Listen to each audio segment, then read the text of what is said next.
اما بعد فاعوذ باللہ من الشیطان الرجیم بسم اللہ الرحمن الرحیم سبح للہ ما فی السماوات والارض وهو العزیز الحکیم لہ ملک السماوات والارض یحیی ویمیت وهو على كل شیء قدیر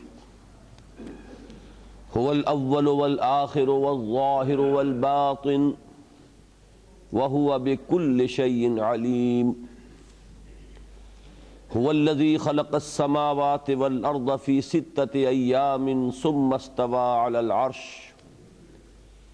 يعلم ما يلج في الأرض وما يخرج منها وما ينزل من السماء وما يعرج فيها وَهُوَ مَعَكُمْ أَيْنَمَا كُنْتُمْ وَاللَّهُ بِمَا تَعْمَلُونَ بَصِيرٌ لَهُ مُلْكُ السَّمَاوَاتِ وَالْأَرْضِ وَإِلَى اللَّهِ تُرْجَعُ الْأُمُورُ يُولِجُ اللَّيْلَ فِي النَّهَارِ وَيُولِجُ النَّهَارَ فِي اللَّيْلِ وَهُوَ عَلِيمٌ بِذَاتِ الصُّدُورِ صدق اللہ العظیم۔ رب اشرح لی صدری ویسر لی امری واحلل عقدۃ من لسانی یفقہوا قولی۔ حضرات، ہم اللہ کے نام سے اپنے اس تربیتی اجتماع میں تذکیر بالقرآن کے اس پروگرام کا آغاز کر رہے ہیں۔ فجر کی نماز میں انشاءاللہ العزیز ان 7 دنوں میں ان 10 سورتوں کی تلاوت کی جائے گی جو قرآن حکیم میں 27ویں پارے کی آخری سورت سے یعنی سورہ حدید سے شروع ہو کر اور 28ویں پارے کی آخری سورت یعنی سورہ تحریم تک پھیلا ہوا ہے۔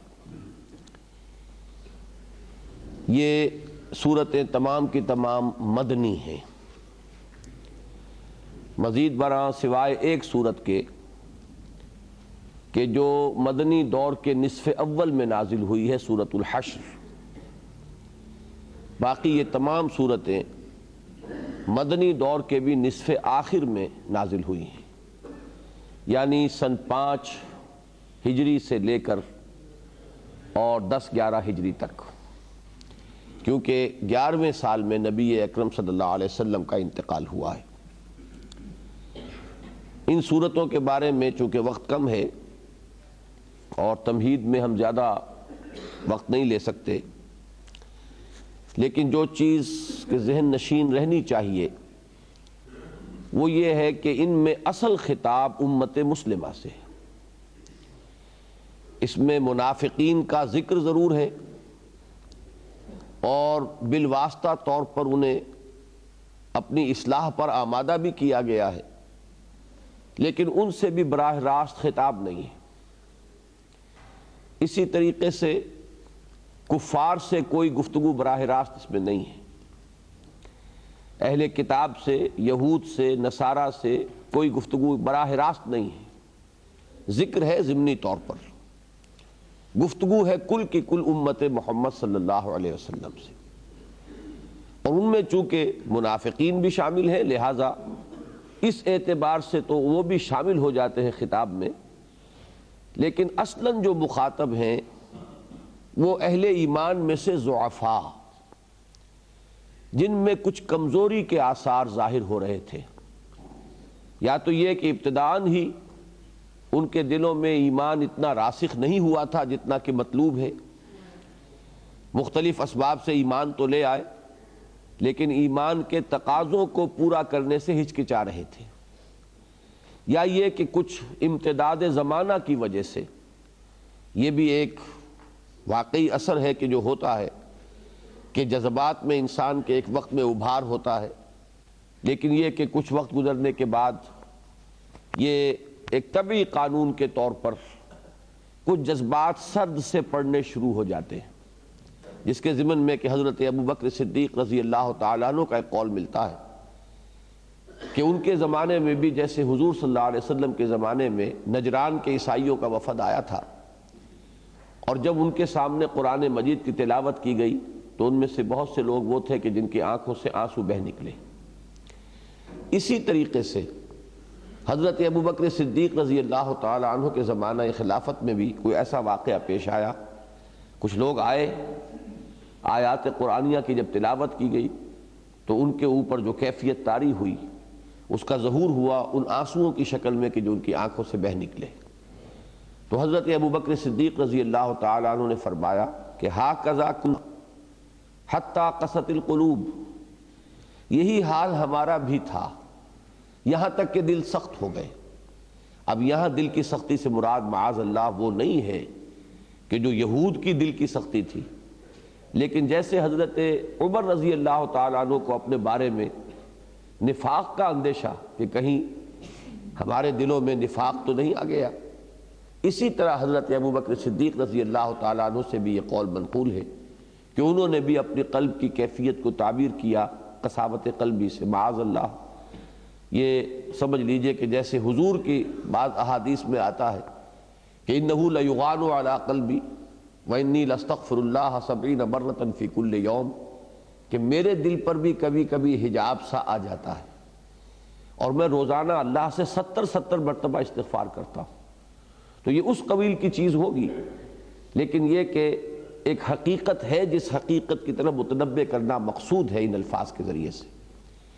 تو یوں سمجھیے کہ مسلمانوں میں سے بالخصوص وہ لوگ جو اس کچھ کیفیت کے اندر مبتلا ہو وہ اصل مخاطب ہے ان صورتوں کا، اور ان کے سامنے دین کے تقاضوں کو کھول کھول کر بیان کیا گیا ہے تاکہ وہ اپنے ان فرائض دینی کی ادائیگی کے لیے اثر نو اپنی ہمتوں کو مجتمع کر کے، اپنی قوت ارادی کو پھر مجتمع کر کے پھر کمر کس لے اور پورے اہتمام کے ساتھ اور جوش و خروش کے ساتھ اپنے ان فرائض کی ادائیگی پر آمادہ ہو جائیں۔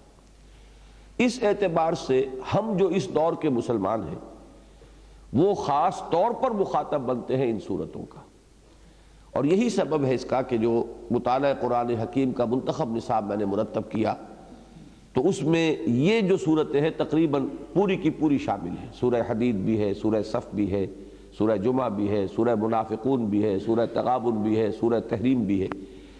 یہ اس حصے میں سے اکثر صورتیں جو ہے وہ اس میں شامل ہیں، بلکہ جب ہم نے منتخب نصاب نمبر 2 مرتب کیا تو اس میں سورہ مجادلہ کا اکثر و بیشتر حصہ آ گیا ہے، اس لیے کہ وہ جماعتی نظم اور اس کے کچھ تقاضے جو ہیں ان کو واضح کر رہا ہے۔ تو بس اس تمہید کے بعد اب اس سورہ مبارکہ کے بارے میں یہ جان لیں کہ اس کے جو 4 رکوع ہیں، ان صورتوں میں سب سے طویل صورت یہی ہے اور یہ جامع ترین صورت ہے اس مجموعے کی۔ 4 رکوع ہیں، 29 آیات ہیں، قدر طویل ہے یہ صورت، اور آج ہمیں ذرا نماز میں بھی کچھ اضافی وقت تھوڑا سا لگانا ہوگا، لیکن اس کے اگر آپ آیات کی تعداد کے اعتبار سے کچھ حصے اپنے ذہن میں کر لیں تو پھر مضامین کو ذہن کی گرفت میں رکھنا اور پھر ان کو ذہن میں مستحضر رکھنا آسان ہوگا۔ میں نے ابتداءً 6 آیات کی تلاوت کی ہے، اور یہ 6 آیات ان کو آپ تمہیدی بھی کہہ سکتے ہیں، یہ در حقیقت مشتمل ہیں اللہ تعالیٰ کی ذات و صفات کے بیان پر کہ یہ تو ایک واقعہ ہے، اللہ ہے۔ اب در حقیقت تو تمہیں اپنے رویے پر ایک احتسابی نگاہ ڈالنی چاہیے کہ وہ تو ہے، کسی کے انکار کرنے سے وہ معدوم تو نہیں ہو جائے گا، اس کی تو یہ شان ہے، کوئی اس کو تسلیم کرے نہ کرے، کوئی مانے نہ مانے۔ در حقیقت انسان کے اپنی سعادت اور شقاوت کا دار و مدار اس پر ہے کہ وہ اس اللہ کو مانے، اس کی معرفت حاصل کرے، اور پھر جو اس کا عملی تقاضا ہے اس کو ادا کرنے کے لیے آمادہ ہو جائے۔ ان میں ایک آیت وہ بھی ہے جو قرآن مجید کے مشکل ترین مقامات میں سے ہے، اور اس وقت چونکہ ہم صرف تذکیر بالقرآن کے ضمن میں اس سورہ مبارکہ کو پڑھ رہے ہیں لہذا کسی تفصیل میں جانے کا بالکل وقت نہیں ہے، ان آیات کا صرف ترجمہ اس وقت کیا جائے گا۔ سبح للہ ما فی السماوات والارض، اللہ کی تسبیح کرتی ہے ہر وہ شے جو آسمانوں میں ہے اور زمین میں ہے۔ وَهُوَ الْعَزِيزُ الْحَكِيمُ، اور وہ زبردست ہے کمال حکمت والا۔ لہو ملک السماوات والارض، آسمانوں اور زمین کی بادشاہی اسی کی ہے، اسی کو سزاوار ہے اور بالفعل بھی اسی کی ہے۔ یحیی و یمیت، وہی زندہ رکھتا ہے اور وہی مارتا ہے۔ تم خود زندہ نہیں رہتے، اللہ نے تمہیں زندہ رکھا ہوا ہے۔ تم از خود نہیں مرتے، موت بھی اللہ تم پر وارد کرتا ہے۔ وَهُوَ عَلَىٰ كُلِّ شَيْءٍ قَدِيرٌ، اور وہ ہر شے پر قادر ہے، کوئی شے بھی اس کے حیطۂ اقتدار سے، اس کی قدرت سے باہر نہیں۔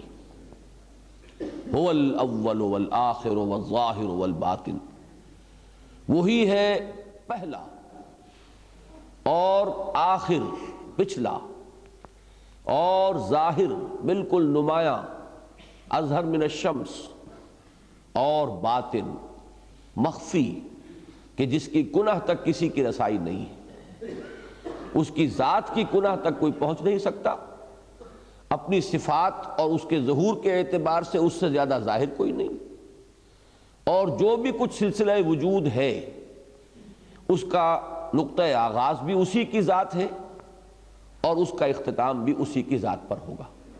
یہ آیت جیسا کہ میں نے عرض کیا مشکل ترین آیات میں سے قرآن مجید کی، اس سے زائد میں اس کے بارے میں اس وقت کچھ عرض نہیں کروں گا۔ وَهُوَ بِكُلِّ شَيْءٍ عَلِيمٌ، اور وہ ہر چیز کا علم رکھتا ہے۔ هُوَ الَّذِي خَلَقَ السَّمَاوَاتِ وَالْأَرْضَ فِي سِتَّةِ أَيَّامٍ، وہی ہے جس نے تخلیق فرمائی آسمانوں اور زمین کی 6 دنوں میں۔ 6 دن یہ متشابہات میں سے ہیں کہ ابھی ہم نہیں سمجھ سکتے کہ ان 6 دنوں سے مراد کیا ہے۔ یہ یقینی ہے کہ ان 6 دنوں سے مراد ہمارے یہ 6 دن نہیں ہیں جو 24 گھنٹوں پر مشتمل ہوتے ہیں۔ ثم استوى على العرش، پھر وہ متمکن ہوا تخت حکومت پر، تخت پر، یعنی صرف خالق نہیں ہے، وہی مدبر بھی ہے، وہی حاکم بھی ہے، اور یہاں کا سلسلہ اسباب اسی کے دست قدرت میں۔ یعلم ما یلج فی الارض وما یخرج منہا، اب نفی ہو رہی ہے بعض فلاسفہ کے اس خیال کی کہ وہ اپنی ذات ہی میں مگن ہے، اسے اس کائنات سے کوئی دلچسپی نہیں ہے، اور وہ صرف کلیات کا عالم ہے، جزیات کا عالم نہیں ہے۔ اس کی نفی چونکہ مطلوب ہے، لہذا الفاظ کا ذرا آپ تیور دیکھیے۔ وہ جانتا ہے جو کچھ کے داخل ہوتا ہے زمین میں، اور جو کچھ کے نکلتا ہے اس سے، اور جو کچھ کے نازل ہوتا ہے آسمان سے، اور جو کچھ کے چڑھتا ہے اس میں۔ وَهُوَ مَعَكُمْ أَيْنَمَا كُنْتُمْ، اور وہ تمہارے ساتھ ہی ہوتا ہے جہاں کہیں بھی تم ہو۔ وَاللَّهُ بِمَا تَعْمَلُونَ بَصِيرٌ، اور جو کچھ تم کر رہے ہو اللہ اسے دیکھ رہا ہے۔ لَهُ مُلْكُ السَّمَاوَاتِ وَالْأَرْضِ، آسمانوں اور زمین کی بادشاہی اسی کی ہے۔ اب یہاں اس آیت کو دہرا کر اس لیے لایا گیا کہ اس کے ایک دوسرے پہلو کی طرف اشارہ ہے۔ وَإِلَى اللَّهِ تُرْجَعُ الْأُمُورُ، اور اللہ ہی کی طرف تمام معاملات کو لوٹ جانا ہے۔ یعنی وہ جو نظم ہے یہاں کا، جیسے کہ کوئی بھی دنیاوی نظم ہو، ڈسپلن ہو، بادشاہت کا نظام ہو، اس میں جب تک محاسبہ نہ ہو، اس میں جب تک جزا و سزا نہ ہو، وہ نظم قائم نہیں رہتا۔ تو اللہ تعالیٰ کے لیے ملک السماوات والارض کے اس بات سے ذہن کو منتقل کیا گیا کہ تمام معاملات بالآخر اسی کی جناب میں پیش ہوں گے، لوٹیں گے اسی کی طرف۔ یولج اللیل فی النہار، یہ یحیی و یمیت ہی کے مانند یہ آیت بھی ہے کہ وہی ہے کہ جو رات کو پرو لاتا ہے دن میں، وَيُولِجُ النَّهَارَ فِي اللَّيْلِ، اور دن کو پرو لاتا ہے رات میں، وَهُوَ عَلِيمٌ بِذَاتِ الصُّدُورِ، یعنی یہ سلسلہ روز و شب بھی از خود نہیں چل رہا، بلکہ یہ بھی اس کے اذن اور اس کی مشیت اور اس کے حکم کے تابع ہے، اور وہ تو جو کچھ سینوں کے اندر پوشیدہ ہے اس سے بھی واقف ہے۔ میں عرض کر چکا ہوں کہ یہاں تک 6 آیات پر اس کا پہلا حصہ ختم ہوا، اور یہ ذات و صفات باری تعالیٰ کا بیان ہے۔ اب اگلے 6 آیات کا جو دوسرا حصہ ہے، اس میں اس کے جو تقاضے ہیں ان کو 2 الفاظ کے حوالے سے سامنے لایا گیا۔ آمنوا باللہ ورسولہ، پہلا تقاضا مانو، ایمان لاؤ اللہ پر اور اس کے رسول پر صلی اللہ علیہ وسلم، یعنی یہ نقطۂ آغاز ہے انسان کی سعادت کا کہ مانے، معرفت حاصل کرے، اللہ پر ایمان اس کا ہو اور اللہ کے رسول پر صلی اللہ علیہ وسلم۔ دوسرا وَأَنفِقُوا مِمَّا جَعَلَكُمْ مُسْتَخْلَفِينَ فِيهِ، اور خرچ کرو، کھپاؤ، لگاؤ، صرف کرو اس سب میں سے جس میں اللہ نے تمہیں خلافت عطا فرمائی ہے۔ جو کچھ اس نے تمہیں دیا ہے تم اس کے مالک نہیں ہو، تمہیں خلافت ملی ہے، امانت ہے تمہارے پاس، تمہاری ذہنی صلاحیتیں، تمہارے جسمانی قوا، تمہارے اندر جو بھی کچھ ہے ودیعت کیا ہے اس نے کیا ہے۔ اسی طرح تمہیں جو مال دیا ہے، تمہیں جو اولاد دی ہے، اسی کی عطا کردہ ہے۔ البتہ اس میں تمہیں ایک اختیار بخش دیا ہے، اب اپنے اس اختیار کو بروئے کار لاتے ہوئے اسے اللہ ہی کے لیے کھپا دینا، خرچ کر دینا، لگا دینا، بس یہ ہے کل امتحان۔ جو اس میں کامیاب ہو گیا وہ کامیاب، اور جو اس ہلدی کی گاٹھ کو لے کر پنساری بن کر بیٹھ گیا، میں اور میرا مال، میری دولت، میری جائیداد، میرا ارادہ، میری مرضی، وہ ناکام ہو گیا، خائب و خاسر ہو گیا۔ آمنوا باللہ ورسولہ وانفقوا مما جعلکم مستخلفین فیہ فالذین آمنوا منکم وانفقوا لہم اجر کبیر۔ تو جو یہ دو تقاضے پورے کر دے، جو تم میں سے ایمان لائے اور خرچ بھی کر دیں، کھپا بھی دیں، صرف بھی کر دیں، ان کے لیے بہت بڑا اجر ہے۔ اب اس کے بعد ذرا ڈانٹ ڈپٹ کا انداز ہے، جھنجھوڑنے کا انداز ہے، چونکہ میں نے عرض کیا تھا کہ اصل مخاطب وہی ہیں کہ جن میں اس تقاضے میں کسی درجے میں سرد مہری پیدا ہو گئی ہے، ان کے جذبات کے اندر وہ گرم جوشی نہیں رہی یا نہیں ہے ابتداءً، یا یہ کہ کسی سبب سے وہ جذبات کچھ ٹھنڈے پڑ گئے۔ وَمَا لَكُمْ لَا تُؤْمِنُونَ بِاللَّهِ، اور تمہیں کیا ہے، کیوں ایمان پختہ نہیں رکھتے اللہ پر؟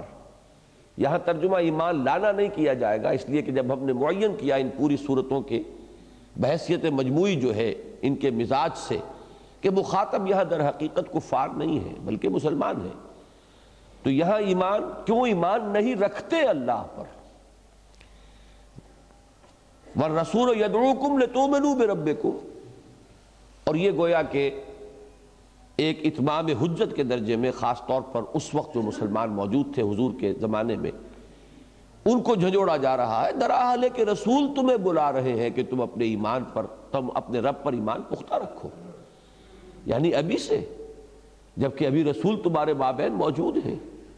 اگر تم ان کی تذکیر اور ان کی تربیت اور ان کے تزکیے سے بھرپور فائدہ نہ اٹھاؤ، یا ان کے ہوتے ہوئے بھی تمہارے جذبہ جہاد اور ذوق شہادت میں کوئی کمی پیدا ہو جائے تو یہ تو بہت بڑی محرومی ہے۔ وَقَدْ أَخَذَ مِيثَاقَكُمْ إِن كُنتُم مُؤْمِنِينَ، اور وہ تم سے عہد لے چکا ہے، قول و قرار لے چکا ہے، اگر تم مومن ہو۔ اس سے بھی زیادہ ثبوت مل رہا ہے کہ یہاں مخاطب کون ہے؟ اہل ایمان۔ وہ تو قول و قرار تو ہو چکا، ان اللہ اشترى من المؤمنین انفسهم واموالهم بان لهم الجنہ یقاتلون فی سبیل اللہ فیقتلون ویقتلون، اللہ تو اہل ایمان سے ان کی جانیں اور مال خرید چکا۔ اب اگر تم مومن ہو تو تم یہ سب کچھ دے چکے ہو، اب تو اللہ کی امانت ہے تمہارے پاس۔ یعنی ایک تو وہ اصلاً امانت ہے، تم خود مخلوق ہو، خود مملوک ہو، تمہارے مالک ہونے کا تصور ہی نہیں۔ پھر جو لوگ ایمان کا دعویٰ کریں وہ تو گویا کہ اس حیثیت کو اور بھی قبول کر چکے، اس کا اعتراف کر چکے کہ یہ ہمارا نہیں بلکہ ہمارے پاس امانت ہے، ہم دے چکے، اللہ کے ساتھ ہم نے سودا کر لیا۔ تو پھر ہچکچاہٹ جو ہے چے دارد۔ هو الذی ينزل على عبده آیات بینات لیخرجکم من الظلمات الی النور، وہی ہے جو اپنے بندے پر صلی اللہ علیہ وسلم روشن آیات نازل فرما رہا ہے تاکہ وہ تمہیں نکالے اندھیروں سے روشنی کی طرف۔ اس میں اشارہ ہو گیا، جیسے کہ رات بھی میں نے حدیث آپ کو سنائی تھی کل شام، کہ دلوں پر زنگ آئے تو اس کو اتارنے کا ذریعہ کیا ہے؟ دلوں پر ظلمت چھا جائے، تاریکی آ جائے، تو اس تاریکی کے ان دل بادل جو ہیں ان کو چھانٹ کر پھر ان کو روشنی میں لے آنے کا کیا ذریعہ ہے؟ هو الذی ينزل على عبده آیات بینات لیخرجکم من الظلمات الی النور، یہی آیات بینات لوگوں کو ابتداءً کفر کی تاریکیوں سے اسلام اور ایمان کی روشنی کی طرف لانے والی ہیں، اور پھر یہی آیات بینات ہیں کہ اگر دل پر زنگ آئے، اگر کسی سبب سے پھر کوئی ظلمت طاری ہونے لگے تو اس کے اندھیاروں سے پھر نکال کر نور ایمان میں اثر نو لے آنا، یہ بھی انہی آیات بینات کی تاثیر ہے۔ وَإِنَّ اللَّهَ بِكُمْ لَرَؤُوفٌ الرَّحِيمٌ، اور اللہ تو تمہارے حق میں بڑا رؤوف ہے، بڑا رحیم ہے، بہت مہربان ہے، بہت ہی شفقت فرمانے والا ہے۔ وَمَا لَكُمْ أَلَّا تُنْفِقُوا فِي سَبِيلِ اللَّهِ، اب دوسرا پہلو، دو تقاضے تھے، آمنو اور انفقو، تو آمنو پر ذرا جھنجھوڑ دیا اور اب انفقو پر، اور تمہیں کیا ہو گیا ہے، تم کیوں خرچ نہیں کرتے اللہ کی راہ میں؟ وَلِلَّهِ مِيرَاثُ السَّمَاوَاتِ وَالْأَرْضِ، گویا کہ کہا جا رہا ہے کہ تم جانتے ہو، تم مانتے ہو کہ آسمانوں اور زمین کی وراثت تو اللہ ہی کی ہے، کوئی مالک ہے ہی نہیں۔ یہ تو ایمان کا ادنا تقاضا ہے۔ لا يستوی منکم من انفق من قبل الفتح وقاتل، ایک اضافی حقیقت اور پیش نظر رکھو کہ یہ جو انفاق ہے جان اور مال کا، اس کی بھی اللہ کی نگاہ میں قدر و قیمت حالات کے اعتبار سے کم یا زیادہ ہوتی ہے۔ اگر حالات موافق ہیں، آسانیاں ہیں اہل ایمان کے لیے، تو اگر انہوں نے کچھ کر لیا ہے تو اس کی قدر و قیمت اتنی نہیں ہوگی جتنی کہ ناموافق حالات میں، مخالفتوں کے ماحول میں ظاہر بات ہے کہ وہ چاہے مقدار وہی ہو، کمیت وہی ہو، لیکن جن حالات میں وہ مقدار یا کمیت سامنے آ رہی ہے اس کے اعتبار سے زمین و آسمان کا فرق ہو جائے۔ ایک شخص خود تنگ دست ہے اور پھر وہ خرچ کر رہا ہے اللہ کی راہ میں، اور ایک غنی ہے اور وہ خرچ کر رہا ہے، تو اس تنگ دست کا انفاق چاہے کمیت کے اعتبار سے کم ہو، وہ اللہ کی میزان میں اس زیادہ انفاق سے بڑھ سکتا ہے کہ جو ایک غنی کی طرف سے ہو رہا ہے جس کے لیے وسعت ہے۔ اسی طرح پر جو فتح جو ہے، اس میں فتح صلح حدیبیہ بھی مراد ہو سکتی ہے اور فتح مکہ بھی۔ یہاں فرمایا گیا لا یستوی منکم من انفق من قبل الفتح وقاتل، تم میں سے وہ لوگ برابر نہیں ہیں جنہوں نے کہ فتح سے پہلے انفاق کیا تھا اور قتال کیا تھا۔ اولئک اعظم درجۃ من الذین انفقوا من بعد وقاتلوا، وہ بہت بڑے ہیں درجوں کے اعتبار سے ان لوگوں کی نسبت جنہوں نے بعد میں انفاق اور قتال کیا۔ یہ قرآن مجید کی نص سے صریح ہے کہ صحابہ کرام کے مابین یہ حد فاصل جو ہے بالکل واضح ہے۔ وہ لوگ جو ایمان لائے فتح سے قبل اور وہ لوگ جو ایمان لائے فتح کے بعد، ان کے درمیان کوئی برابری نہیں کی جا سکتی۔ ان کا درجہ جو ہے یہ رتبہ بلند ملا جس کو مل گیا، یہ اللہ تعالیٰ کا خصوصی فضل ان پر ہوا کہ ان حالات میں انہوں نے ایمان کو قبول کیا اور اس کے لیے تن من دھن لگایا۔ تو گویا کہ ہمارے لیے رہنمائی کیا ہے کہ اگر کسی کے لیے حالات زیادہ مشکل ہیں تو اس کے لیے زیادہ اجر و ثواب کے کمانے کا موقع ہے، بجائے اس کے کہ آدمی اس سے بددل ہو۔ یہ تو گویا کہ اس کے لیے ایک چیلنج ہے جو اس کے اندر اس کی ہمت کو مہمیز دینے والی شے ہے۔ وَكُلًّا وَعَدَ اللَّهُ الْحُسْنَىٰ، اور سب سے اللہ کا وعدہ ہے بہت اچھا، یعنی بعد میں بھی انفاق کیا ہے، قتال کیا ہے، خلوص و اخلاص کے ساتھ کیا ہے، تو اللہ تعالیٰ ان کی قدر افزائی فرمائے گا اور ان کی قدردانی فرمانے والا ہے، ان کو بھی اجر و ثواب دے گا۔ لیکن بہرحال گر حفظ مراتب نہ کنی زندگی، ایک جو درجے کا فرق ہے وہ اپنی جگہ ہے۔ واللہ بما تعملون خبیر، اور جو کچھ تم کر رہے ہو اللہ اس سے باخبر ہے۔ من ذا الذی یقرض اللہ قرضا حسنا، اب جیسے شروع میں فرمایا گیا تھا انفقوا مما جعلکم مستخلفین فیہ، ایمان اور انفاق دونوں پر جھنجھوڑنے کے بعد اب پھر اس کی ادھر بات لوٹ رہی ہے، اور اس میں بڑا ہی ایک ترغیب بلکہ تحریض کا انداز ہے۔ کون ہیں وہ باہمت لوگ؟ من ذا الذی یقرض اللہ قرضا حسنا، جو اللہ کو قرض حسنا دے، فیضاعفہ لہ، تو اللہ اس کو اس کے لیے بڑھاتا رہے۔ یہ قرض حسنا وہ ہے کہ دنیا میں کوئی شرح بھی نہیں ہوگی سود در سود کی کہ جو اس کے قریب پہنچتی ہو۔ اللہ تو اضافہ کرتا رہے گا، بڑھوتری ہوتی رہے گی، لیکن وہ اللہ کے لیے ہے، اس میں کوئی دنیاوی آپ نے بدلہ جو ہے وہ طلب نہیں کیا ہے، تو وہ قرض حسنا ہے۔ فیضاعفہ لہ ولہ اجر کریم، ایک تو یہ کہ وہ مال اصل جو ہے بڑھا چڑھا کر اضافوں کے ساتھ تمہیں واپس لوٹا دیا جائے گا، مزید برآں اجر عظیم سے نوازے جاؤ گے کہ تم نے اللہ کی راہ میں اپنے مال یا اپنی صلاحیتوں یا اپنے اوقات کو خرچ کرنے کی ہمت کی. یہ اپنی جگہ پر ہے جس کا اجر ملے گا. باقی جو کچھ تم نے خرچ کیا اور کھپایا وہ تو تمہیں بہت اعلیٰ شکل میں ہوا خیرم واعظم اجرا، وہ اس حالت میں ملے گا کہ تم تصور بھی نہیں کر سکو گے کہ یہ ہے وہ جو ہم نے اپنے ہاتھوں اللہ کی راہ میں خرچ کر کے گویا کہ اپنی عاقبت کے لیے آگے بھیج دیا تھا. یوم تری المؤمنین والمؤمنات، یہ یوم کا جو نصب ہے حالت نصبی میں ہے. یہ کیوں ہے؟ اس لیے کہ یہ ظرف ہے. یہاں یہ اجر عظیم کس دن دیا جائے گا؟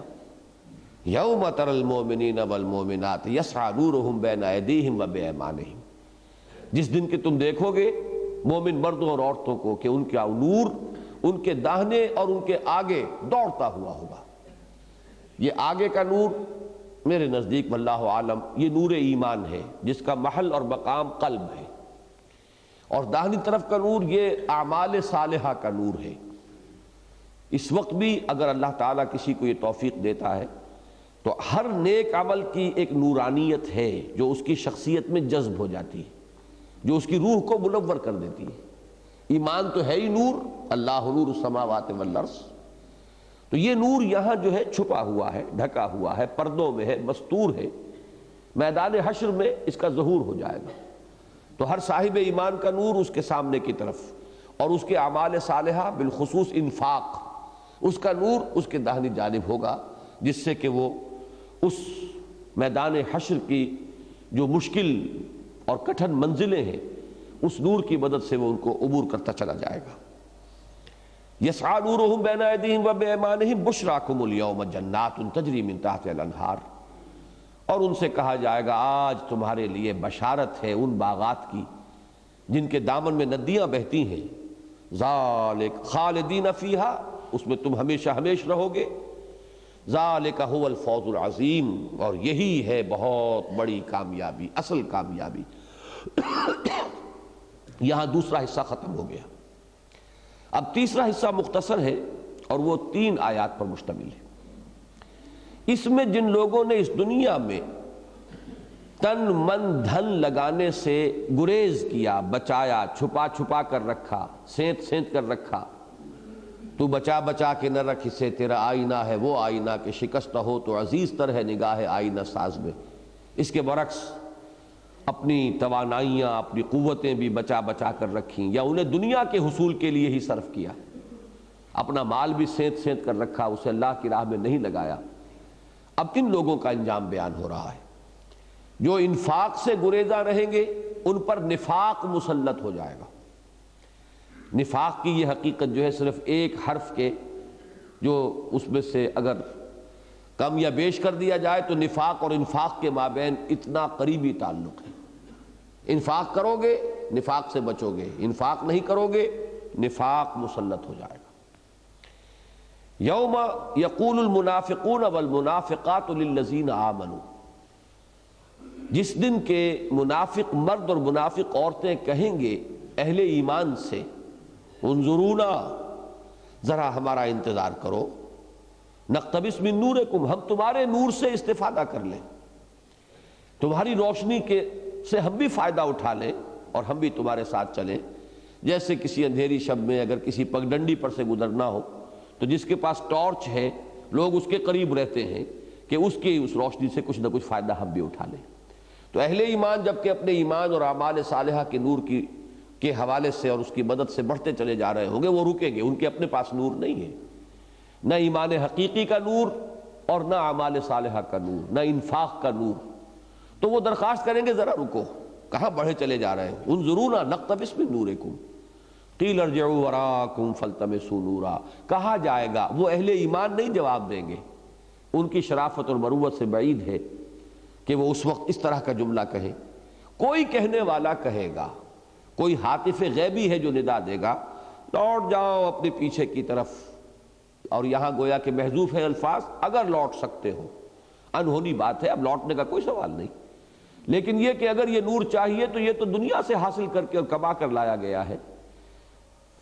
ارجعوا وراءکم فالتمسوا نورا فضرب بینہم بسور لہ باب، پھر ان کے مابین ایک فصیل حائل کر دی جائے گی جس میں ایک دروازہ ہوگا، وہ اہل ایمان جو ہے وہ ان دروازوں سے ہو کر اس جنت میں اللہ تعالیٰ کی روح و ریحان و جنت نعیم میں داخل ہوتے چلے جائیں گے، اور یہ باہر رہ جائیں گے۔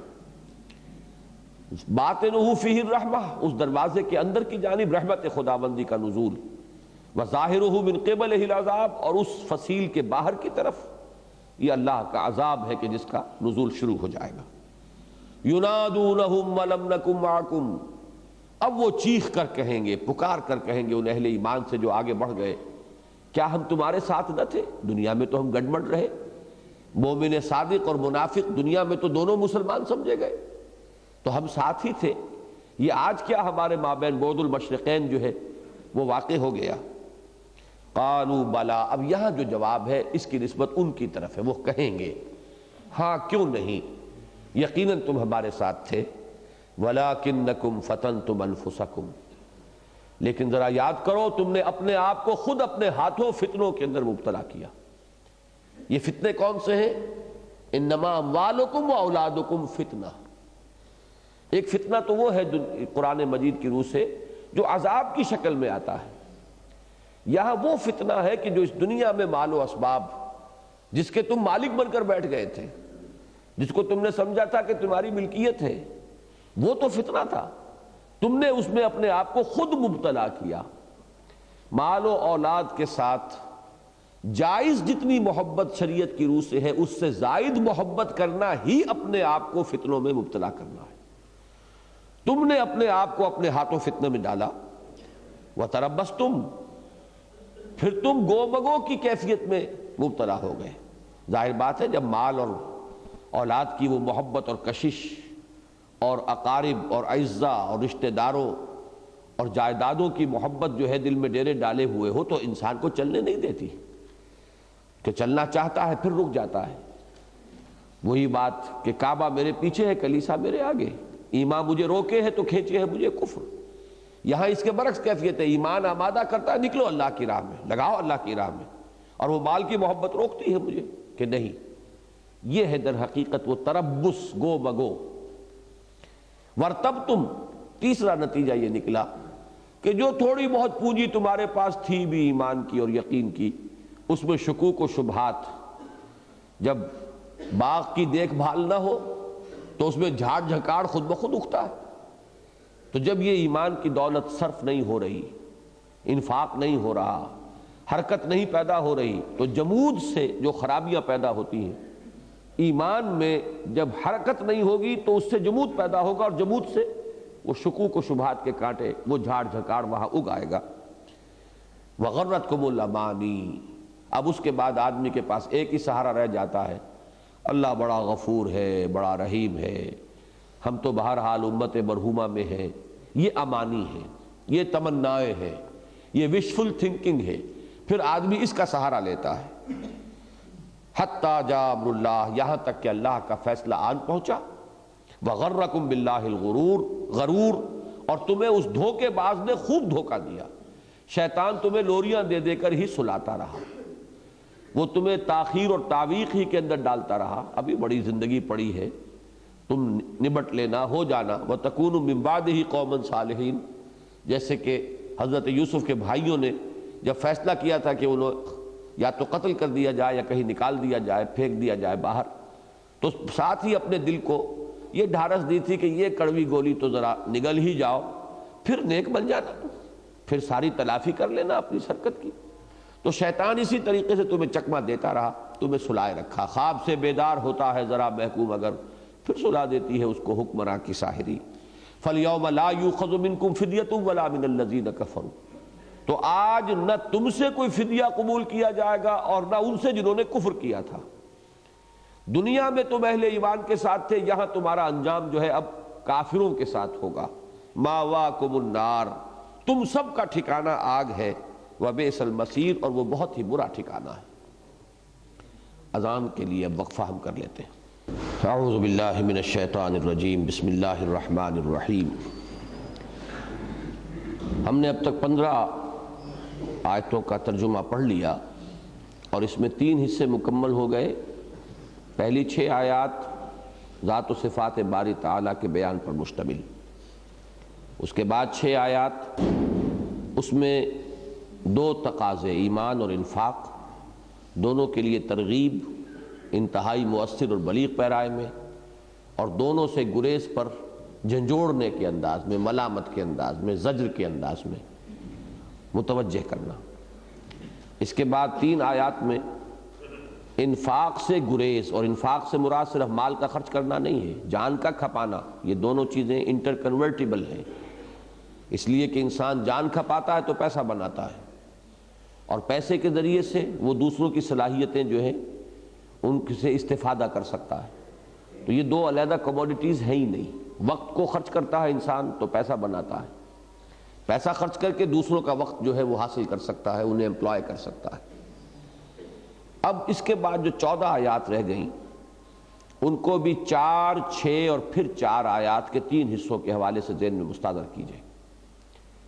پہلی 4 آیات جو ہیں وہ سلوک قرآنی کا جو یوں سمجھیے کہ ایک باطنی پہلو ہے اس کی طرف اشارہ کر رہی ہیں، اس کی وضاحت ہو جائے گی۔ پھر 6 آیات کے اندر اس کا ایک عملی پہلو، اور 4 آیات میں پھر ایک خاص رخ سے مزید وضاحت ہے، وہ جب آگے آئے گی تو بات سامنے آ جائے گی۔ پہلی بات یہ کہ جو جمود طاری ہو جاتا ہے، جو تربص ہوتا ہے، تاخیر و تعویق، جس میں کہ انسان کو شیطان مبتلا کر دیتا ہے اور اس کا نفس اس کے اندر مبتلا ہو جاتا ہے، اس سے نکالنے کے لیے الم یان للذین آمنوا ان تخشع قلوبہم لذکر اللہ وما نزل من الحق، کیا وقت آن نہیں پہنچا ہے اہل ایمان کے لیے کہ ان کے دل جھک جائیں اللہ کی یاد میں اور اس چیز کے سامنے جو حق میں سے نازل ہو چکی ہے۔ اللہ کی یاد سے دلوں کے اندر ایک جھکاؤ، اور خاص طور پر اس قرآن مجید سے۔ یہاں میرے نزدیک واو جو ہے یہ واو تفسیر ہے، لذکر اللہ وما نزل من الحق، اصل میں یہاں ذکر کہا ہی جا رہا ہے اسی قرآن مجید کو، اور اس کے لیے بہت سے مثالیں دوسری جگہ پر موجود ہیں، انا نحن نزلنا الذکر وانا لہ لحافظون، اور بہت سے مثالیں ہیں۔ اس قرآن کے ہوتے ہوئے بھی اگر دلوں پر جمود طاری ہو جائے تو یہ بڑی محرومی ہے۔ تو یہ تاخیر و تعویق کے ہتھ کنڈے جو ہیں شیطان کے، ان سے بچاؤ اپنے آپ کو، اور سمجھو کہ وقت تیزی سے گزرا جا رہا ہے۔ والعصر ان الانسان لفی خسر الم یعن للذین آمنوا ان تخشع قلوبہم لذکر اللہ وما نزل من الحق ولا یکونوا کالذین اوتوا الکتاب من قبل، اور نہ ہو جائیں وہ ان کے مانند جنہیں کہ کتاب دی گئی تھی پہلے، فطال علیہم الامد، تو ان پر ایک طویل مدت بیت گئی، فقست قلوبہم، تو ان کے دل سخت ہو گئے۔ یہ اب یہود کی طرف اشارہ کر دیا گیا کہ دیکھو وہ نشان عبرت موجود ہے، کہیں وہی تمہارا بھی معاملہ نہ ہو۔ یعنی اگر گردہ پڑ جاتا ہے تو اس گردے کو جھاڑتے رہنا چاہیے، اس لیے کہ اگر وہ گردہ پڑتا رہا تو ہو سکتا ہے کہ یہ جو آئینہ قلب ہے یہ بالکل ہی اس کے اپنے نور سے محروم ہو جائے۔ تو جھاڑتے رہنا جو ہے ذکر کے ذریعے سے، قرآن کے ذریعے سے، کثرت و ذکر الموت و تلاوت القرآن، اس کو جھاڑتے رہنا ضروری ہے۔ وَكَثِيرٌ مِّنْهُمْ فَاسِقُونَ، جب دلوں پر گردہ آ جائے گا تو پھر فسق اور فجور، یہ تو اس کا لازمی نتیجہ ہے، ان میں سے بہت سے ہیں جو نافرمان ہو چکے ہیں۔ اعلموا، اب مایوس بھی نہ ہو جاؤ، اللہ تعالیٰ جو ہے امید کی کرن بھی دکھا رہا ہے۔ اعلموا، جان لو، ان اللہ یحیی الارض بعد موتہا، اللہ تعالیٰ زمین کو اس کے موت کے بعد زندہ کر دیتا ہے۔ بے آب و گیا زمین پڑی ہوتی ہے، بارش برستی ہے، پھر جل تھل ہو جاتے ہیں، اور وہاں پہ پھر رونق اس کی لوٹ آتی ہے، ہریاول ہوتی ہے، بہار نظر آتی ہے۔ اب اس کا کیوں اشارہ کیا؟ قد بینا لکم الآیات لعلکم تعقلون، ہم نے تمہارے لیے اپنی آیات کو روشن کر دیا، واضح کر دیا، تاکہ تم عقل سے کام لو۔ اس میں تمہارے لیے امید ہے کہ تمہارے دلوں پر بھی اگر خزاں طاری ہو گئی ہے تو اللہ اس میں بھی ایک نئی بہار لا سکتا ہے۔ مایوس مت ہو، بلکہ تمہاری دلوں کی زمین بھی اثر نو زندہ ہو سکتی ہے۔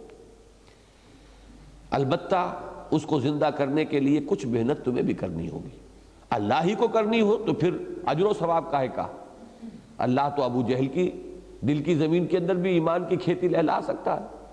تمہارے اجر و ثواب کے لیے یہ ہے کہ کچھ محنت تمہاری بھی ہوگی۔ وہ محنت کیا ہے؟ زمین میں ہل چلاتے ہو کہ نہیں چلاتے؟ ایسے ہی دلوں کی زمین میں بھی ہل چلانا پڑے گا، اور وہ ہل کیا ہے؟ انفاق۔ پھر بات وہی آ گئی، لوٹ کر وہی بات آ رہی، لیکن یہاں لفظ انفاق کی بجائے دو الفاظ آئے، ان المصدقین والمصدقات واقرضوا اللہ قرضا حسنا۔ بے شک وہ لوگ جو صدقہ دینے والے ہیں، مرد یا عورتیں، صدقہ دینے والے مرد، صدقہ دینے والی عورتیں، اور جو اللہ کو قرض حسنہ دیں۔ یہ دو مدیں ہیں اصل میں، کہ خود انسانوں میں سے محتاجوں غریبوں کی امداد میں جب انسان اللہ کی رضا کے لیے پیسہ لگاتا ہے تو یہ صدقہ ہے، اور جب اللہ کے دین کی اشاعت، اس کی ترویج، اس کو نافذ کرنا، اس کا غلبہ، اس کی اقامت کے لیے مال خرچ کرتا ہے تو یہ ہے اللہ کو قرض حسنہ دینا۔ دین اس کا ہے، اس کی خدائی کا تخت بچھا رہے ہیں نا، اس کی حکومت قائم کرنے کے لیے مال لگا رہے ہیں، جان کھپا رہے ہیں، تو اس کو اللہ اپنے ذمے قرض سے تعبیر کرتا ہے۔ اس لیے دو علیحدہ الفاظ میں اس کو سپلٹ کر دیا گیا، ان المصدقین والمصدقات واقرضوا اللہ قرضا حسنا یضاعف لهم ولهم اجر کریم۔ وہی بات دوبارہ آ گئی، وہ دور ان کے لیے بڑھایا جائے گا، دگنا چوگنا کیا جائے گا، اور اجر کریم اضافی طور پر۔ والذین آمنوا باللہ ورسلہ، اور اس ہل چلی ہوئی زمین میں جب ایمان کے بیج پڑتے ہیں، یہ ہے یہاں ترتیب کے حوالے سے جو بات واضح ہوئی۔ ایسے ہی زمین میں جا کر بیج بکھیر آئے تو بیج بھی ضائع ہو جائے گا۔ ہاں زمین میں ہل چلا ہوا ہو، تیار اس کو کر لیا گیا ہو، تو پھر اب اگر اس کے اندر تخم ریزی ہوگی تو لہلہاتی فصل ہوتی ہے۔ تو اس گویا کہ صدقہ اور انفاق اور قرض حسنہ کے ہل دلوں میں چلانے کے بعد اب ایمان کی طرف انسان آئے، تو اب وہ ایمان عام لوگوں کے ایمان کے مانند نہیں ہوگا، اس میں صدیقیت اور شہادت کی شان ظاہر ہوگی۔ والذین آمنوا باللہ ورسلہ اولئک ھم الصدیقون والشہداء عند ربہم۔ وہی لوگ ہوں گے کہ جو صدیق ہوں گے اور اپنے رب کے پاس گواہی دینے والے ہوں گے۔ لہم اجرہم ونورہم، ان کے لیے ان کا اجر بھی محفوظ ہے، ان کا نور بھی محفوظ ہے، وہی نور جس کا ظہور میدان حشر میں ہوگا، جس کا ہم پہلے پڑھ آئے ہیں، ان کا وہ اجر اور نور دونوں محفوظ۔ والذین کفروا وکذبوا بآیاتنا اولئک اصحاب الجحیم، اور جو لوگ کفر کریں، چھپائیں ان حقائق کو باطن میں ابھرتے ہوئے، ہوتا ہے کہ ایک جذبہ ابھرتا ہے پھر آدمی اسے تھپکی دے کر سلاتا ہے۔ یہ ہے اصل میں کفر کی حقیقت، کہ فطرت کے اندر سے تو گواہی ابھرتی ہے، اللہ کی گواہی، توحید کی گواہی، دین کے لیے اپنے آپ کو لگا دینے اور کھپا دینے کا جذبہ ابھرتا ہے، پھر مصلحتیں اور فلاں اور یہ اور وہ اور خوف اور لالچ، ان سے پھر انسان جو اس کو دباتا ہے۔ والذین کفروا وکذبوا بآیاتنا، جو کفر کی روش اختیار کریں اور ہماری آیات کو جھٹلائیں، اولئک اصحاب الجحیم، وہ ہے جہنمی، وہ جہنم والے ہیں۔ اعلموا انما الحیات الدنیا، اب یہاں سے وہ عملی شروع ہو رہا ہے معاملہ۔ یہ تو گویا کہ ویسے ان 4 اور 6 آیات کو جمع کر لیں گے تو یہ سلوک قرآنی کا ایک جامع عنوان بن جائے گا، لیکن پہلا انداز جو ہے وہ جھنجھوڑنے کا ہے۔ نقطہ آغاز کیا ہے؟ جاگو، ہوش میں آؤ، پہچانو وقت کے تیور، الوقت سیف القاطع، یہ وقت گزرا جا رہا ہے اور اچانک موت تمہیں آ دبوچے گی، تم اسی تربص کے اندر پڑے رہو گے اور پھر کف افسوس بننے سے کچھ حاصل نہ ہوگا۔ اب یہ کہ اگر انسان جاگ جائے تو اب تدریجاً بات سامنے آ رہی ہے۔ سب سے پہلے جو حقیقت ذہن نشین کرنے کی ہے وہ یہ کہ دنیا کی زندگی کی اصل حقیقت کو جان لو۔ یہ جو تمہیں اپنی طرف متوجہ کیے رکھتی ہے، اپنے اندر گم کیے رکھتی ہے، کہ کافر کی یہ پہچان کے آفاق میں گم ہے اور مومن کی یہ پہچان کے گم اس میں ہے آفاق، تو اس دنیا کی اصل حقیقت کو سمجھو۔ اعلموا انما الحیات الدنیا لعب ولہو وزینۃ وتفاخر بینکم وتکاثر فی الاموال والاولاد، جان لو کہ یہ دنیا کی زندگی تو بس کیا ہے؟ کھیل ہے، تماشا ہے، بناؤ سنگھار ہے، اور آپس میں ایک دوسرے پر فخر کرنا ہے، اور مال اور اولاد کی کثرت اور بہتات میں ایک دوسرے سے بازی لے جانے کی کوشش ہے۔ مختلف ادوار زندگی کے ان کاموں میں بیت جاتے ہیں، وقت گزرتا جاتا ہے، وقت کا پہیہ چلتا جاتا ہے، اور ہوتے ہوتے انسان ان مراحل سے گزرتا ہوا اور وہ اپنی اس دنیاوی زندگی کی آخری منزل یعنی موت تک جا پہنچتا ہے۔ وَفِي الْآخِرَةِ عَذَابٌ شَدِيدٌ وَمَغْفِرَةٌ مِّنَ اللَّهِ وَرِضْوَانٌ۔ آخرت میں دو انجام ہے جن سے دو چار ہونا ہے۔ پہلی چیز تو وہ ہے کَمَثَلِ غَيْثٍ أَعْجَبَ الْكُفَّارَ نَبَاتُهُ ثُمَّ يَهِيجُ فَتَرَاهُ مُصْفَرًّا ثُمَّ يَكُونُ حُطَامًا۔ یہ تو تمہاری نگاہوں کے سامنے ہے کہ جیسے یہ نباتات کا سائیکل چل رہا ہے، بارش برستی ہے، کاشتکار کو اس سے جو سبزہ نکلتا ہے یا جو فصل اپجتی ہے وہ بڑی بھلی لگتی ہے، اس کا دل باغ باغ ہو جاتا ہے، پھر وہ کھیتی اپنے پورے جوش پر آتی ہے، فصل لہلہا رہی ہے تو بہت ہی پر رونق منظر ہے۔ فتراہ مصفرن، پھر ہریاول کی جگہ زردی آنی شروع ہوتی ہے، ثم یکون حطاما، پھر وہ چورا چورا ہو کر پاؤں تلے رون دی جاتی ہے۔ تو جیسے یہ چند مہینے کے اندر ایک سائیکل ہے، اسی طرح کا یہ 50-60 سال کے اندر یہ انسانی زندگی کا وہی سائیکل ہے، وہ پہیہ ہے جو چل رہا ہے۔ تو یہ چیز تو چونکہ نگاہوں کے سامنے ہے، اس پر تو سبھی کو صرف توجہ دلا دینا ہے۔ آدمی غیر شعوری طور پر ان مراحل میں سے گزر رہا ہوتا ہے، لیکن یہ کہ اگر توجہ ہو کہ یہ ہے در حقیقت میں اس وقت زندگی کے اس مرحلے پر ہوں۔ تو اب دوسری چیز جو ہے وہ ہے ایمان بالغیب والی، وَفِي الْآخِرَةِ عَذَابٌ شَدِيدٌ وَمَغْفِرَةٌ مِّنَ اللَّهِ وَرِضْوَانٌ۔ آخرت میں بہت بڑی سزا، بہت بڑا عذاب ہے، اور مغفرت اللہ کی طرف سے اور اس کی رضا ہے۔ یہ دو مختلف انجام ہیں جس سے انسانوں کو دو چار ہونا ہے۔ وَفِي الْآخِرَةِ عَذَابٌ شَدِيدٌ وَمَغْفِرَةٌ مِّنَ اللَّهِ وَرِضْوَانٌ وَمَا الْحَيَاةُ الدُّنْيَا إِلَّا مَتَاعُ الْغُرُورِ، اور دنیا کی زندگی نہیں ہے سوائے دھوکے کے سامان کے۔ عام محاورے میں دھوکے کی ٹٹی، جو کسی شے کی اصل حقیقت کو چھپا لے۔ تو ہماری زندگی کی اصل حقیقت کیا ہے کہ اصل زندگی تو ہے موت کے بعد۔ یہ آخرت جو ہے، دنیا کی زندگی جو ہے، یہ اس سے ہمیں اپنے اندر گم کیے رکھتی ہے، ادھر متوجہ نہیں ہونے دیتی، لہٰذا یہ دھوکے کی ٹٹی ہے، یہ دھوکے کا سامان ہے۔ یہ حقیقت منکشف ہو جائے تو اب نتیجہ کیا نکلا؟ انسان کا اس حیات دنیاوی میں سعی و جہد کا ایک ہدف معین ہو جانا چاہیے۔ کس لیے جینا ہے؟ کس لیے بھاگ دوڑ کرنی ہے؟ اصل ہدف کیا ہے؟ اصل نصب العین کیا ہے؟ وہ اگلی آیت میں آ گیا، سابقوا الی مغفرۃ من ربکم وجنۃ عرضھا کعرض السماء والارض۔ زندگی برائے زندگی نہیں، زندگی اس لیے ہے کہ مغفرت اور جنت کو حاصل کیا جائے۔ جیسے کہ حضور نے فرمایا کہ انما الدنیا خلقت لکم وانتم خلقتم للآخرہ، یا جیسے آپ نے فرمایا الدنیا مزرعۃ الآخرہ، یہ دنیا آخرت کی کھیتی ہے، یہاں بوؤ گے تو وہاں کاٹو گے، یہاں محنت کرو گے تو وہاں اجر و ثواب پاؤ گے، یہاں خرچ کرو گے تو تمہارے لیے وہاں اللہ کے اس خزانے کے اندر تمہارے لیے بہت کچھ جمع ہوگا۔ تو سابقوا الی مغفرۃ من ربکم، مسابقت کرو، دوڑو، ایک دوسرے سے آگے نکلو اپنے رب کی مغفرت کی طرف اور اس جنت کی طرف کہ جس کا پھیلاؤ آسمان اور زمین جتنا ہے، کعرض السماء والارض۔ یہ بھی اب آیات متشابہات میں سے ہوگا، ہم یہاں نہیں سمجھ سکتے اس کو کہ اس کی اصل حقیقت کیا ہے۔ بعض جگہ پر یہ آیا ہے، یہاں کے الفاظ سے تو یہ متبادر ہوتا ہے، جیسے یہ سمائے دنیا اور یہ دنیا پہلا آسمان، لیکن یہ کہ بعض جگہ پر آیا عرضھا السماوات والارض، آسمانوں اور زمین جتنا پھیلاؤ ہے۔ ظاہر ہے کہ ہم اس کا یہاں کوئی تصور نہیں کر سکتے۔ اصل بات کیا ہے؟ بہت وسیع و عریض۔ اس جنت کے حصول کے لیے دوڑ لگاؤ، مسابقت کرو، دنیا کے حصول کے لیے دوڑ نہ لگاؤ، اس کے لیے بھاگ دوڑ، اس کے لیے ایک دوسرے سے آگے نکلنے کی کوشش نہ کرو، بلکہ اس جنت اور مغفرت، اب ان دونوں چیزوں کو ذہن میں رکھیے۔ مغفرت گویا کہ ایک منفی پہلو ہے، لا الہ الا اللہ، تو نفی کے بعد اس بات ہوتی ہے۔ فرمایا کہ مغفرت اور رب کی جنت، وجنت عرضھا کعرض السماء والارض۔ معلوم ہوا کہ انسان کا، بندہ مومن کی زندگی کا اصل نصب العین یہی ہے۔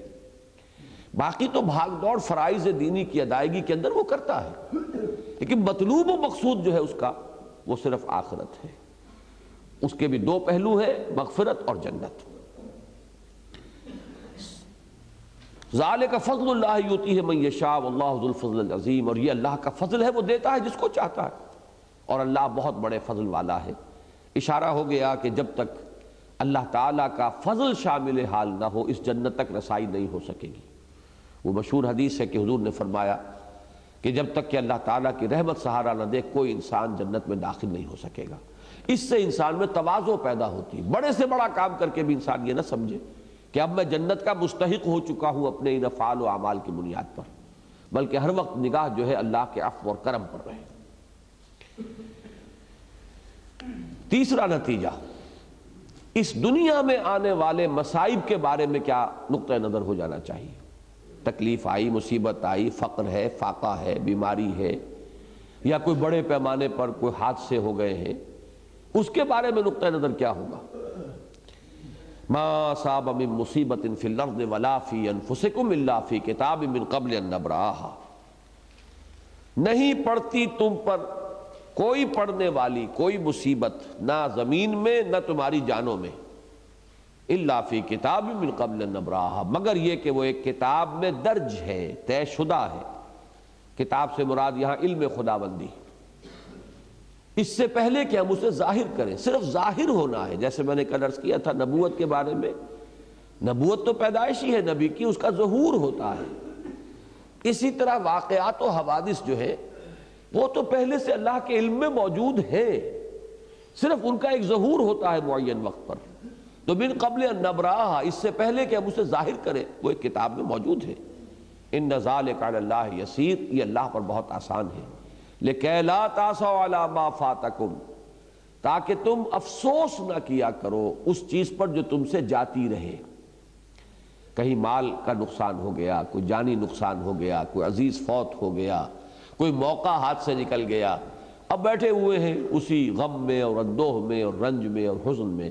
یہ بھی ایمان کے منافی ہے۔ جو ہوا اللہ کے اذن سے ہوا، اس میں کوئی نہ کوئی خیر کا پہلو ہوگا، یہ ہے ایمان کا تقاضا۔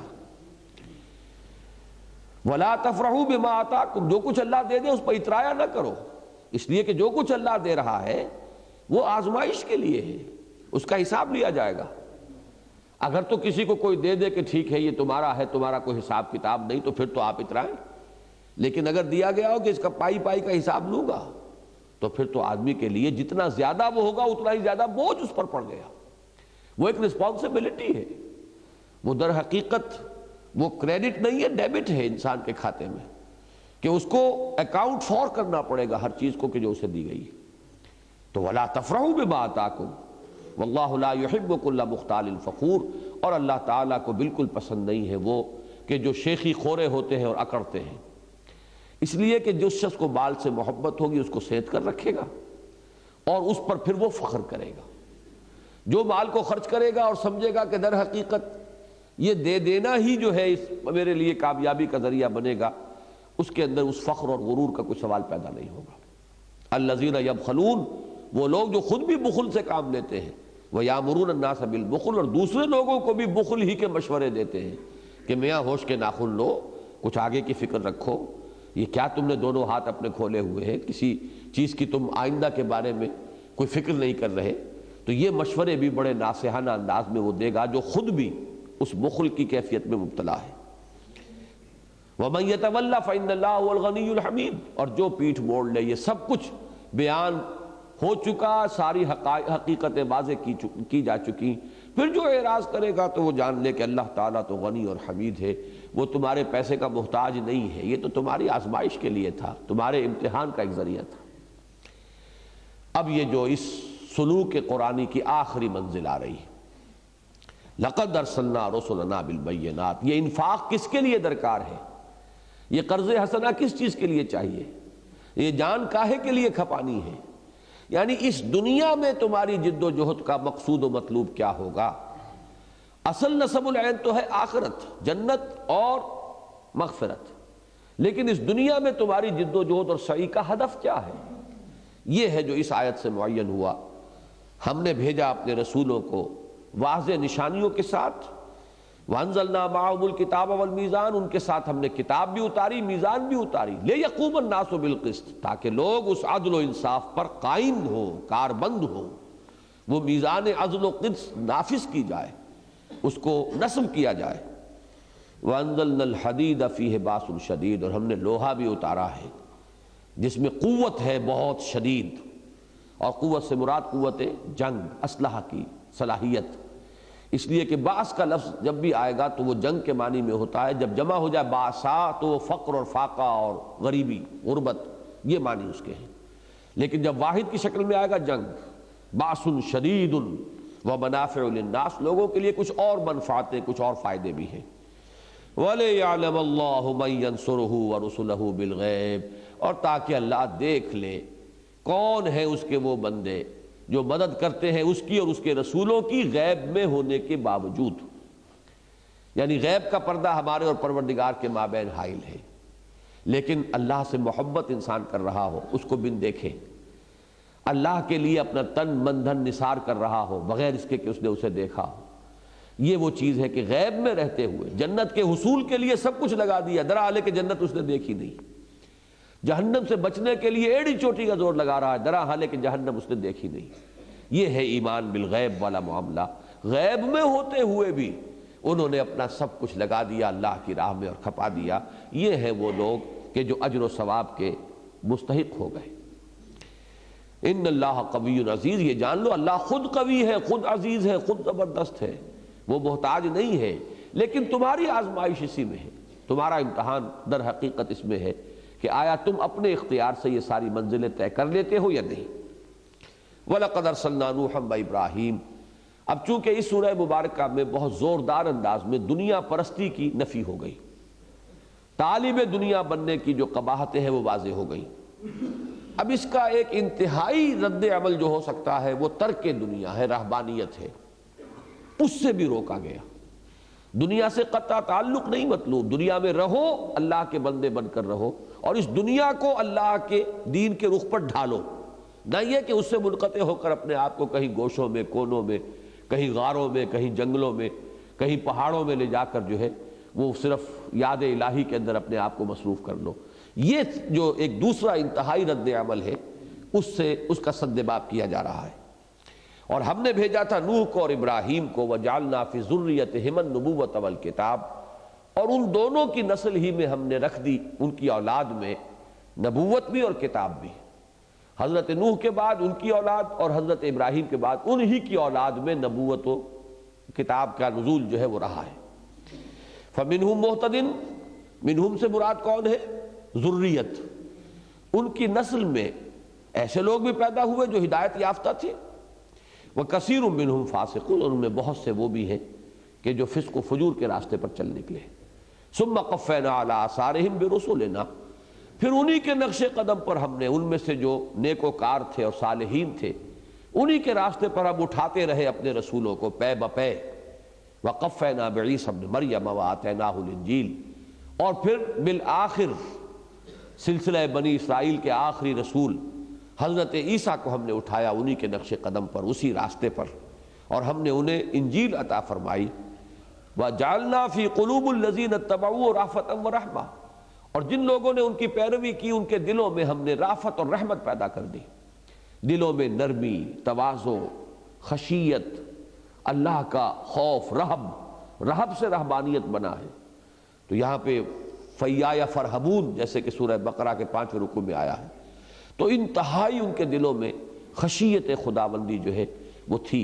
حضرت مسیح علیہ السلام کے ابتدائی جو حواریین تھے اور ڈسائپلز تھے، وَرَهْبَانِيَّةً ابْتَدَعُوهَا، لیکن رہبانیت کی ابتدا انہوں نے کی ہے۔ ابتداء، ایک تو ہے ابتدا، بدا کے معنی کسی چیز کا شروع ہونا، اور بدا یہ جو ہے عین کے ساتھ یہ بھی شروع ہونا ہے، لیکن یہ کہ یہ ہے دین میں کسی ایسے راستے کو نکال لینا کہ جو اصلاً دین میں نہ ہو۔ رہبانیت ایک بدعت ہے، رہبانیت کی بدعت انہوں نے ایجاد کر لی۔ ما کتبناہا علیہم، ہم نے وہ ان پر فرض نہیں کی تھی، یہ اللہ کے دین کا کوئی ان کے اوپر تقاضا نہیں تھا کہ وہ انداز اختیار کریں ترک دنیا کا، الا ابتغاء رضوان اللہ، ہم نے تو جو چیز ان پر فرض کی تھی وہ یہی کہ اللہ کی رضا حاصل کریں۔ اب دیکھیں یہاں پھر وہ بات آ گئی، رضا کا لفظ پہلے بھی آیا تھا، وَفِي الْآخِرَةِ عَذَابٌ شَدِيدٌ وَمَغْفِرَةٌ مِّنَ اللَّهِ وَرِضْوَانٌ، یہاں پھر آیا الا ابتغاء رضوان اللہ، اور یہاں لفظ آیا ہے کتبہ کے ساتھ، ما کتبنا علیہم الا ابتغاء رضوان اللہ، گویا کہ اللہ کی رضا کے حصول کی کوشش فرض ہے، لازم ہے، اور یہ اللہ کی رضا کا حصول ہی بندہ مومن کی زندگی کا اصل نصب العین ہے۔ گویا کہ اس سے بھی بالا تر ایک کانسیپٹ آ گیا، مغفرت اور جنت سے بالا تر ایک شے کیا ہے؟ اللہ کی رضا۔ ما کتبنا علیہم الا ابتغاء رضوان اللہ۔ ایک مفہوم اس کا بڑے ہی لطیف انداز میں یہ بھی ہے کہ ان لوگوں نے جو یہ بدعت ایجاد کی تھی تو کسی بری نیت سے نہیں، بلکہ ان کو غلو ہو گیا تھا اسی اللہ کی رضا جوئی کے جذبے کے اندر۔ یہ غلو کی بات تھی، لیکن نیت ان کی غلط نہیں تھی۔ رہبانیت جو ہے وہ کسی غلط نیت کی بنا پر آغاز اس کا نہیں ہوا، بلکہ نیکی کے جذبے سے ہوا، لیکن غیر متوازن اور اللہ کا جو صراط مستقیم عطا کردہ ہے اپنے نبیوں اور رسولوں کے وساطت سے، اس سے پھر اس کے اندر ایک انحراف ہے۔ فما رعوها حتی رعایتہا، پھر وہ اس کی پاسداری نہ کر سکے جیسا کہ اس کی پاسداری کا حق تھا۔ فآتینا الذین آمنوا منہم اجرہم وکثیر منہم فاسقون، تو ان میں سے جو ایمان لے آئے یا جو صاحب ایمان رہے، جو صحیح راستے پر قائم رہے، اور ایک یہ کہ جو اب حضور صلی اللہ علیہ وسلم پر ایمان لے آئے، ان کو ہم ان کا اجر عطا فرمائیں گے، اور ان میں سے بہتے ہیں کہ جو فاسق ہیں، بظاہر رہبان ہیں، بظاہر تاریک دنیا ہے، حقیقت میں اس کے پردے میں بدترین دنیا داری کر رہے ہیں۔ انہوں نے دکانداری جو ہے وہ ہے کہ جو اس سلسلے کے اس کے پردے کے اندر شروع کی ہوئی ہے۔ یا ایھا الذین آمنوا اتقوا اللہ وآمنوا برسولہ، اے ایمان والو اللہ کا تقوی اختیار کرو اور اس کے رسول پر ایمان رکھو۔ یہاں یہ عجیب بات ہے کہ اللہ کے ایمان کا تو تقاضا بیان کیا تقوی، رسول پر ایمان کا تقاضا کیا ہے؟ اتباع۔ اتباع کے بجائے لفظ لایا گیا ایمان، گویا کہ ایمان ہے ہی نہیں بغیر اتباع۔ اصل ایمان ہے ہی وہ جس میں کہ اتباع ہو، اور پھر یہ کہ اس طرح چمٹ جاؤ سنت رسول کے ساتھ اور اسوہ رسول کے ساتھ کہ اس سے ذرا ادھر ادھر ہو جاؤ گے تو خطرے میں مبتلا ہو جاؤ گے۔ ادھر جاؤ گے تو دنیا پرستی ہے، اور ادھر جاؤ گے تو ترک دنیا رہبانیت کی بدعت ہے۔ لہذا ایک آئیڈیل کی حیثیت سے ہر وقت محمد الرسول اللہ صلی اللہ علیہ وسلم کی شخصیت، آپ کی سیرت، آپ کا معاملہ، آپ کا کردار، آپ کا توازن جو ہے، یعنی دنیا اور آخرت کے مابین، دین اور دنیا کے مابین، اس توازن کے ساتھ چمٹنے کی کوشش کرو۔ وَآمِنُوا بِرَسُولِهِ يُؤْتِكُمْ كِفْلَيْنِ مِن رَحْمَتِهِ، اللہ تعالیٰ تمہیں اپنی رحمت میں سے دوہرا حصہ عطا فرمائے گا۔ وَيَجْعَلْ لَكُمْ نُورًا تَمْشُونَ بِهِ، اور تمہیں وہ نور عطا فرما دے گا جس کے ذریعے سے تم چلو گے۔ وہ نور بصیرت بھی ہے اس دنیا میں۔ جس نے سنت رسول صلی اللہ علیہ وسلم کو اپنا رہنما بنا لیا، گویا کہ اس دنیا میں اسے نور حاصل ہو گیا، اور پھر یہی وہ نور ہے کہ جو آخرت میں ظاہر ہوگا، اور اس کو لے کر انسان چل سکے گا، ان میدان حشر کے مختلف مراحل کو طے کر سکے گا۔